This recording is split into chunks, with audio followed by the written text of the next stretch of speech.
કેશોદ નગરપાલિકા હદ વિસ્તારના મધુવન સોસાયટી નજીક પસાર થતી ટીલોડી નદી કાંઠે રહેતા મિલકત ધારકે નદીમાં દબાણ કરી બાંધકામ કરી લેતા વોર્ડ નંબર 6 ના સદસ્યોએ લેખિત ફરિયાદ કરી હતી, જેને લઈ પાલિકાએ સ્થળ ખરાઈ કરી 3 દિવસમાં દબાણ દૂર કરવા પ્રકાશભાઈ ધનેસાને નોટિસ પાઠવી હતી। તેમ છતાં દબાણકારે આ દબાણ દૂર કરવા પ્રયત્ન ન કરતા અંતે પાલિકાએ અંદાજે 300 ફૂટ જેટલું દબાણ દૂર કરી કાર્યવાહી કરી હતી।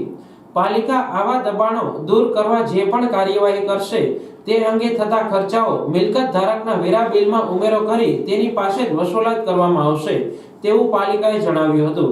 હાલ પ્રી મોન્સૂનને ધ્યાને રાખી કેશોદ પાલિકા શહેરની ટીલોરી અને ઉતાવળિયા નદી પર ગેરકાયદેસર બાંધકામની ઓળખ કરી તેને હટાવવા કાર્યવાહી કરે તો જ ચોમાસા દરમિયાન આવા વિસ્તારમાં વરસાદી પાણીની સમસ્યા અટકી જશે।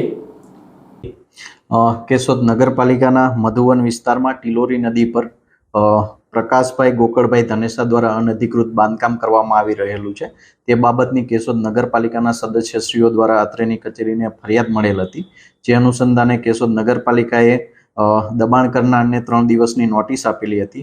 આમ છતાં કોઈ પણ કાર્યવાહી ન થતા કેશોદ નગરપાલિકાએ આજરોજ કેશોદ નગરપાલિકાના સાધનો દ્વારા તે અનધિકૃત દબાણ દૂર કરવાની કાર્યવાહી આજરોજ કરવામાં આવેલ છે। બાંધકામ જોવા જઈએ તો 30 બાય 10 ફીટ જેટલું પાકું બાંધકામ હતું અને આ બાંધકામ દૂર કરવા નગરપાલિકાને જે ખર્ચ થયેલો છે તે ખર્ચની રકમ તેઓના વેરા બિલે ઉતારવામાં આવશે।